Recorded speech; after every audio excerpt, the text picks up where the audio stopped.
In front of me is TCL 40R, and today I would like to show you how you can switch on and use keyboard Clipboard.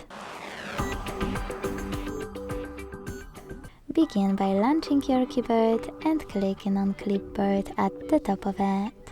Then use this switcher at the top right corner to activate it, and go back by tapping on this arrow at the top left one.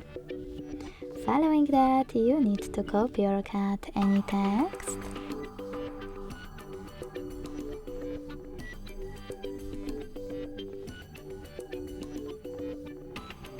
and to paste it right away, click on it at the top of your keyboard.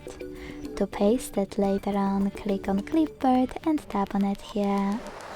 To pin it, use this pen at the top right corner, click on your text and tap on pin icon. You can unpin it the same way. To get rid of it, tap on the pen, select your text and use bin icon next to the pin one. To disable Clipboard completely, use the same switcher. Thanks so much for watching. If you enjoyed this video, leave a like, comment and subscribe. Bye!